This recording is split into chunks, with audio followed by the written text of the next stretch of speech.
Stacy Rothgeb, MBA student at the University of Denver. I participated in the Inclusive Leadership in Tech and Innovation session at the Shell House today. I say participate because it was kind of like more like a workshop than a session. They did have a panel that got up and talked quite a bit, and then we broke out. A lot of good conversations. That's why I was late to check in, because I was so engaged in that. Basically, the panel was Johanna Jameson, which is an NREL employee that I know vaguely. She leads NREL's it's the Game Change Network, which is funded by Shell. It's an incubator program. And then Phoebe Wang, who worked for Amazon's Climate Pledge Fund, and Sean Washington, who worked for Motive, which was a DEI partnership. So this whole conversation was about how we diversify those engaging in our energy transition. So a couple of I keep giving you stats because I like statistics. So a couple of interesting things that I learned was 44% of all graduates from STEM degrees are females. And what this means is that our claim that the supply of diverse candidates may no longer be true. So we need to, or it's at least improving if 44% of STEM graduates are female. So we need to be looking for more reasons of why we're not seeing the diversity, in the rooms with us. Is that, if we're starting to at least get them out of the university education system, they should be there. Another interesting thing that Phoebe talked about at Amazon was that they have these HR alerts, which I equated to similar to NREL has safety stop work practices, that if you see an unsafe condition, that every employee has this ability to stop work. Well, Amazon calls it the HR alert, and that's the idea. If you see anything that is discriminatory, whether it's harassment or a lack of openness to a new idea because of some kind of, some kind of factor that would make someone diverse, that everyone has the ability to call you out on that. And the result of that is it creates that psychological safety that we've proven again and again is needed for a creative and productive environment. One thing about Phoebe that I really respected is they went around Robin and was like, what were your goals in the near future? And she has a personal goal to mentor 100 women in the next 5 years. And I thought that was fabulous. I hear all kinds of mentoring goals, but the way she stated it, I was like, it's a stretch goal, it's audacious, but it's realistic, but it can be done. And I'm contemplating what my similar goal would look like.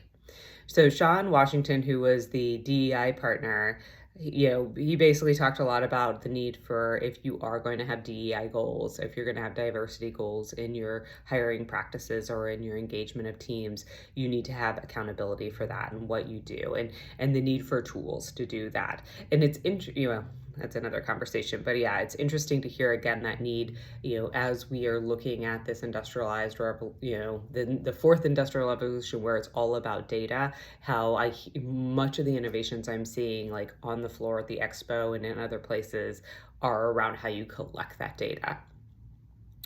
And the last person on the panel was Akila LeBlanc, and she was the facilitator from Shell. And basically representation matters.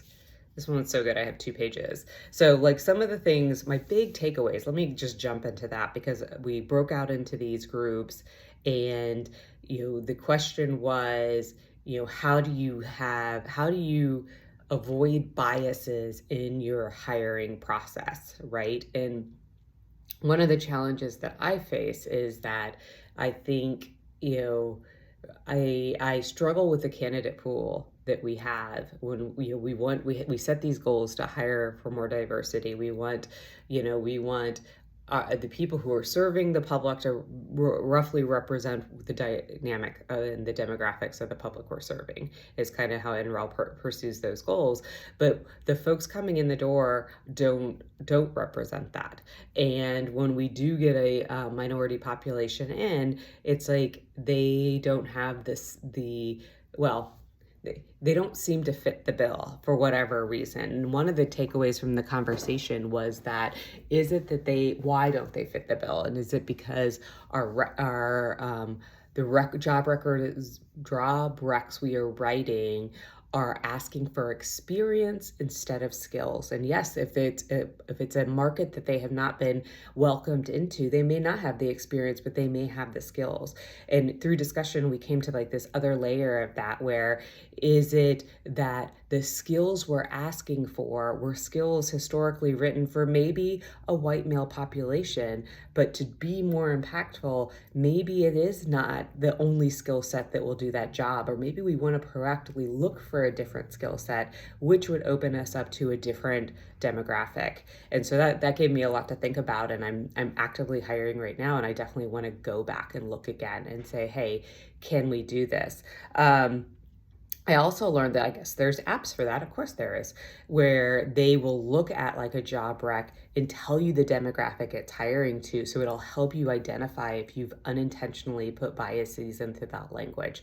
And so that's something I'm definitely going to go look into and see if there's something to be learned there, or a new resource that can make what I'm asking stronger.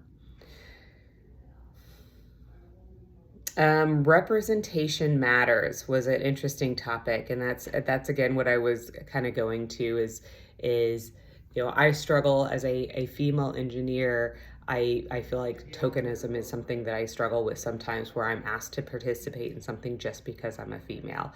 And so sometimes it's good for me to have others push back on that and say, no, it is important to show that diversity because others see it and others feel empowered by it. And it helps with the, that imposter syndrome where others may think they're not good enough until they see a female or a person of color in a role and know that, yes, that's open to you. So it's good for me to hear that, because I tend to push back.